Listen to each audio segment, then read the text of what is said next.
Amahoro ubwoko bw'Imana ndabasuje aho muherereye hirya no hino ku isi, yaba ari muri Afurika by'umwihariko mu Rwanda, ndetse n'abumva ururimi rw'Ikinyarwanda n'Ikirundi, ndetse ndabasuje n'abari muri Amerika, Aziya, Europe, Australia. Impande n'impande amahoro y'Imana agwire muri mwe mubiheshejwe no kumenya Imana na Yesu umwami wacu. Ubasuza ni mugenzi wanyu ubwoko bw'Imana, Sibomana Anastase. N'ubundi turi muri wa mwanya w'ikiganiro tumenya amateka mw'iyobokamana, ikiganiro kinyura kuri Rera TV1 buri munsi. Rero ko uyu murongo wa Rera TV1 tuboneraho byinshi cyane by'umumaro kuri twe ndetse na bagenzi bacu ndetse n'abazadukomokaho. Dore ko ibiganiro twumvira ahangaha ni by'agaciro. Ibi byose tubinyuramo cyangwa tubikora kugira ngo turusheho kumenya icyo Imana Data wa twese ishaka, kugira ngo abe ari cyo dukora, kugira ngo tubashe kubahiriza icyo Imana yacu ariyo Jehova uhoraho, Imana yacu ndiho, yego Imana Uwiteka, kugira ngo tumenye icyo ishaka. Niho rero nk'ubwoko bw'Imana, yego intego yacu ari ukumenyekanisha ukuri kw'ijambo ry'Imana, ndetse by'umwihariko kumenyekanisha inzira y'ukuri ijya mu bwami bw'Imana. Rero tugiye kurebera hamwe incamake y'amateka yaranze itariki ya 22 y'uyu munsi, cyangwa ibyabayeho mu gihe cyatambutse mu mateka mw'iyobokamana. Yego turebeye hamwe incamake y'amateka yaranze iyi tariki ya 22 z'ukwezi kwa mbere. Muri aya mateka yaranze iyi tariki turabonamo Vincent, umwe mu bahowe Imana bazwi cyane cyangwa bari bazwi cyane. Muri iki kiganiro tumenya amateka mw'iyobokamana, kandi turabonamo uburyo bamwe ibyo bita ishyano ribagwiriye nibyo abandi cyangwa nibyo biba cyangwa bibera abandi amahirwe adasanzwe.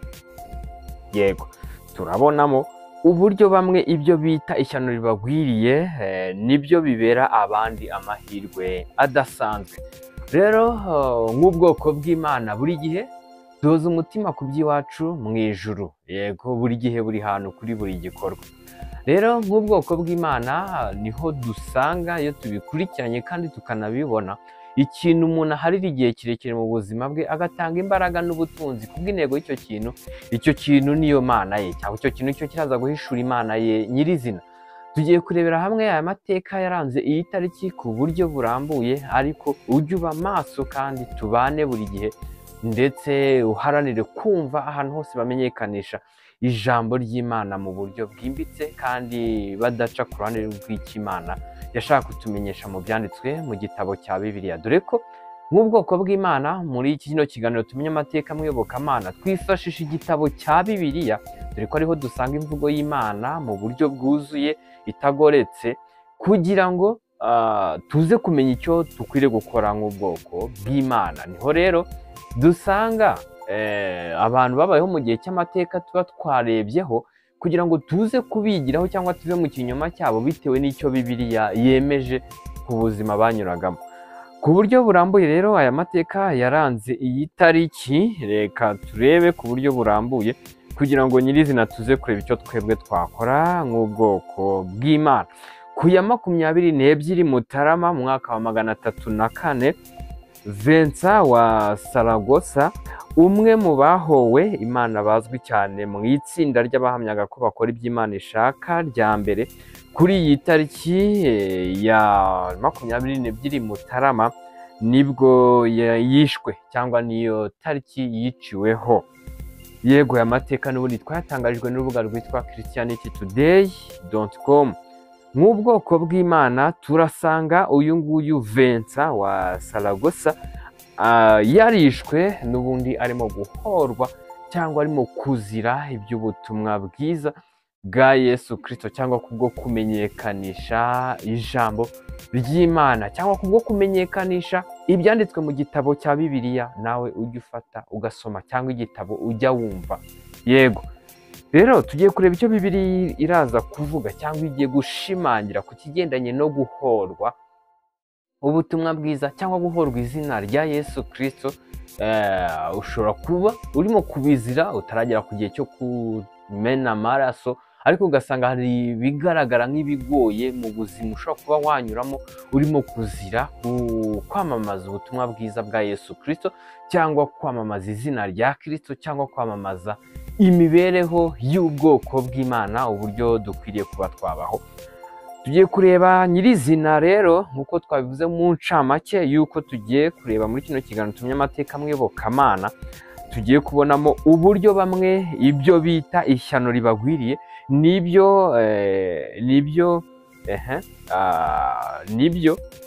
bamwe bita amahirwe abaziye cyangwa amahirwe adasanzwe agiye kugaragara mu kubaho kwabo. Ibyo bamwe barimo kwita ishyano, abandi barimo kubyita amahirwe adasanzwe bitewe n'ibyo bamwe bari bo nyirizina, cyangwa bamwe ikibayobora icyo ari cyo. Nimba bamwe barimo kuyoborwa n'icyaha kibarimo, abandi barimo kuyoborwa n'umwuka w'Imana ubarimo, babiheshejwe no kuba barizeye Yesu Kristo nk'umwami n'umukiza mu bugingo bwabo. Icyo gihe urumva abo bantu barahabanye. Icyo bamwe barita ishyano, abandi baracyita amahirwe adasanzwe. Niho tugiye kureba icyo Bibiliya ibishimangiraho, aho turasanga mu butumwa bwiza uko bwanditswe na Luka ibice 6:22 kugera ku 23, ariho havuga hati muzahirwa abantu nibabanga bakabaha akato. Hani ijambo ritangiye ritwereka yuko ngo muzahirwa abantu nibabanga bakabaha akato. Ngira ngo mu buzima busanzwe bw'abantu, mu buzima bwo kuri mubumbe w'isi, iyo abantu bakwanze cyangwa ugasanga baguhaye akato, bigaragara yuko ugushije ishyano. Ariko ku bwoko bw'Imana bitewe n'icyo babikoreye, icyo gihe tubyita amahirwe cyangwa tubyita igikorwa kidasanzwe cyiza kibaye kuri twebwe. Niho dukomeza ijambo turisoma rigira riti muzahirwa abantu nibabanga bakabaha akato, bakabatuka, bakanegura izina ryanyu nk'aho ari ribi, babahora umwana w'umuntu. Uwo munsi muzishime mwitere hejuru, kuko ingororano zanyu ari nyinshi mu ijuru, kuko basekuruza babo ariko bagenje abahanuzi. Hano ijambo ry'Imana ryerekanye nyirizina cyangwa rirabyeruye uburyo ki bamwe ibyo bita ishyano ribagwiriye bigiye guhinduka ku bandi bigahinduka amahirwe adasanzwe y'ibyiza bizabageraho hanyuma y'igihe runaka cyagenwe n'Imana. Niho rero dusanze ijambo rivuga ngo murahirwa abantu nibabanga bakabaha akato. Ariko iki gihe uzaba uhiriwe cyangwa uzabonye amahirwe adasanzwe mu gihe bakwanze cyangwa baguhaye akato, barimo kukuziza izina cyangwa yuko uri ku ruhande rwa Kristo kubwo kumwizera nk'umucunguzi wawe, cyangwa guhamya Yesu Kristo, cyangwa kwamamaza ubutumwa bwiza, cyangwa kwamamaza ukuri kw'ijambo ry'Imana riboneka mu gitabo cya Bibiliya. Icyo gihe ngo urahirwa cyane, kandi ni nako kuri mu bwoko bw'Imana tuba duhiriwe iyo baturenganirije kwamamaza ubutumwa bwiza cyangwa kumenyekanisha izina rya Yesu Kristo ndetse n'imibereho ikwiriye kubaho ku bwoko bw'Imana. Icyo gihe tuba duhiriwe cyane, yego.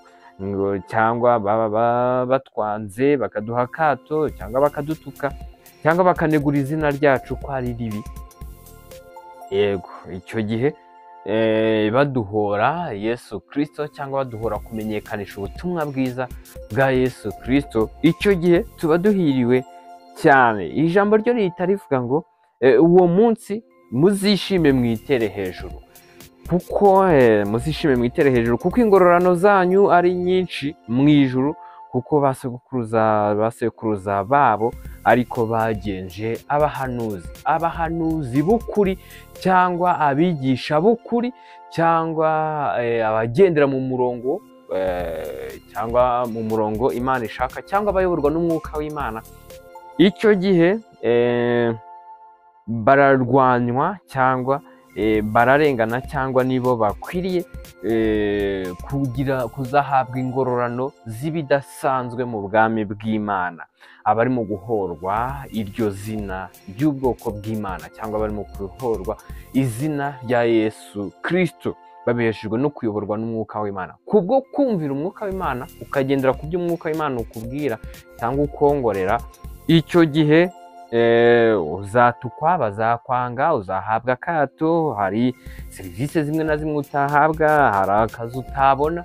Kubera iki? Kubwo kuyoborwa n'umwuka w'Imana. Ariko ijambo riravuga ngo muzishime cyangwa wishime witere hejuru. Niyo wasanga uri umwe wenyine urimo kuyoborwa n'umwuka w'Imana ku isi, ukaba urimo guhorwa icyo ngicyo, uzishime witere hejuru kuko ufite ingororano mu ijuru. Uzishime witere hejuru, yego, kuko ingororano zawe ari nyinshi mu bwami bw'Imana cyangwa mu buzima bw'ahazaza hanyuma y'ubuzima bwa kuri uyu mubumbe duhuriraho nk'ikiremwa muntu. Yego rero bwoko bw'Imana ndabashimiye cyane. Ijambo rigira ngo rirabyeruye neza nyirizina ku bigendanye n'ibyo bamwe bita ishyano ribagwiriye, nibyo bibera abandi amahirwe adasanzwe bitewe n'icyo kuyobora icyo ari cyo. Ako kuyoborwa n'umwuka w'Imana, iyo duhowe kuyoborwa n'umwuka w'Imana cyangwa kumvira umwuka w'Imana, aba ari iby'ibyishimo kandi aba ari iby'umunezero, kandi tuba dukwiye kwitera hejuru bikatubera umunezero kuko dufite